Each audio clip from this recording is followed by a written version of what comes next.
Gómìnà Abiodun rọ àwọn ọ̀dọ́ láti gba ìfikùnlukùn láàyè.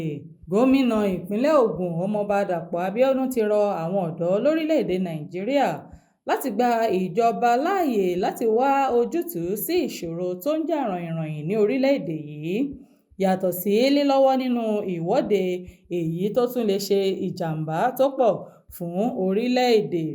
Abiodun ló pàrọwà yìí nígbà tí ó pàdé pẹ̀lú àwọn ẹgbẹ́ ọ̀dọ́ ní ìpínlẹ̀ náà ní ọ́fíìsì gómìnà ní Òkè-Mọ́sàn ní ìlú Abẹ́òkúta. Gómìnà náà tó rántí ìjàmbá tó dé bá ẹ̀mí àti dúkìá àwọn ènìyàn nígbà ìwọ́de EndSARS jákèjádò orílẹ̀-èdè yìí ní ọdún 2020 ní ìwọ́de kò lè wá ojútùú sí gbogbo rògbòdìyàn tó wà nílẹ̀. Síbẹ̀ wọ́n tún ní wọ́n fẹ́ ṣe ìwọ́de jákèjádò orílẹ̀-èdè yìí. Ó ní ohun kan tó wá sọ́kàn àwọn ènìyàn ni pé ṣé ìwọ́de nìkan ni ọ̀nà tí a fi lè gbà fi èròǹgbà wa hàn fún ìjọba. Ó ní Nàìjíríà gẹ́gẹ́ bí àwọn orílẹ̀-èdè mìíràn káàkiri àgbáyé ló ń la àkókò tó le kọjá báyìí. Síbẹ̀ ó nílò àwọn ọ̀dọ́ láti dúró àti láti ràn án lọ́wọ́ kí ó lè dìde kí wọ́n sì mọ ọ̀nà tí wọn yóò gbà wá ojútùú sí ìṣòro tó ń lọ lọ́wọ́. Kò ní jù báyìí lọ lórí ìròyìn yàjóyàjó fún ti tòní. Orúkọ mi ni Olúwafúnmiláyọ̀ Adéṣẹwọ́ láti ìkànnì Jígí Alára. Ká fìre pàdé o.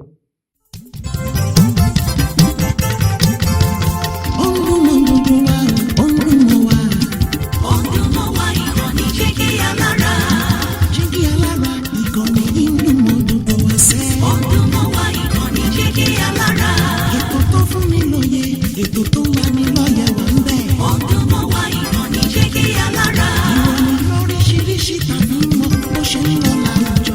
Ọdún mọ́ wá ìkànnì Jígí Alára. Ìkànnì Jígí Alára. Jígí Alára. Jígí Alára.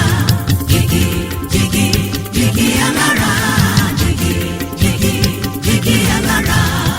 Ìkànnì Jígí Alára 24 bàbá gbogbo.